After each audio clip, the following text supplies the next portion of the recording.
In the next few classes, we're going to talk about an attack called bad USB man-in-the-middle attack. In this attack, we're going to use our Android device and physically plug it into the target device using the USB cable.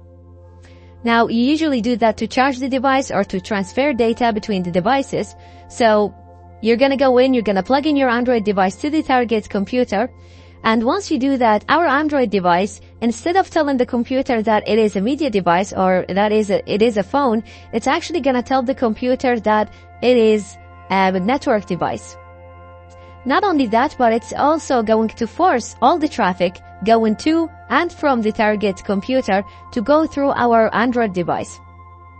This means that all usernames, all passwords, or URLs, or chat messages, everything that the target computer is going to do, and whenever it tries to access the internet, it's going to do that through our device. So it's going to use our Android device as a network card and send all the requests and responses will be flowing through our Android device instead of making them flow through its internal Wi-Fi card or wire card or Ethernet or whatever.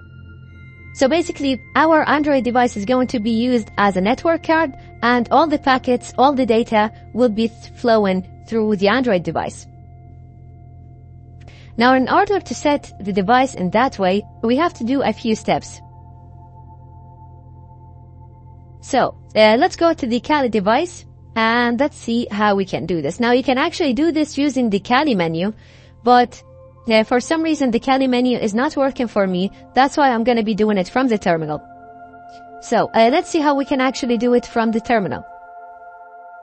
So I have my Android device here. And I'm going to go to the NetHunter home. And I'm not going to go through the menu. So you can actually go here to the bad USB man-in-the-middle attack and start the attack from here. But it's not working for me. So that's why I'm actually just going to launch a terminal. And I'm going to do the attack from the terminal. Now, the first thing that I'm going to do is navigate to SD card, files. So cd is just a command to change the working directory. Now, I have a file there in the resources. You can download it yourself. I called it a flush IP tables. Basically, this file contains a number of commands that will clear all the rules that there in the IP tables. IP tables is just a firewall that's used in Linux. Now, some rules might cause our device to drop packets because it will see them as a thread. So what we want the packets to flow through our device, and we want it to act as a network card. Therefore, I have a few commands in that file that will basically just delete all rules that you might have in your IP tables. So to execute that file, just download the file from the resources and execute it using this command, bash, and put the name of the file, which is flush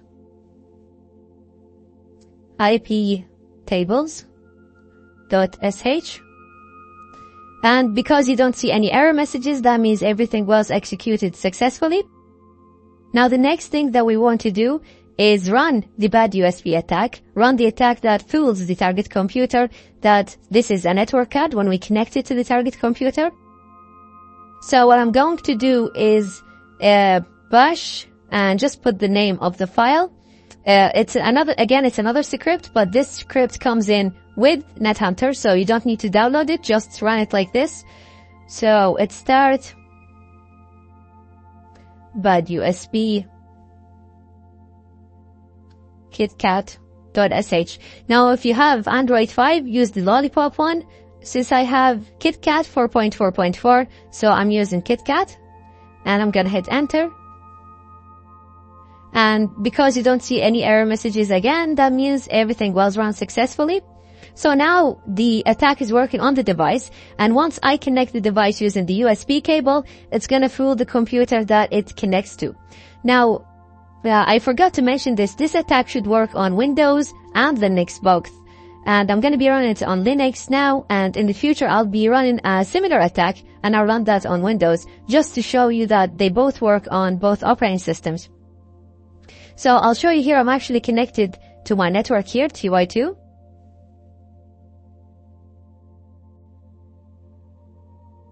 I'm gonna run in. This is just to show you that how the IPs are gonna change. So you actually don't need to do this when you're running the attack.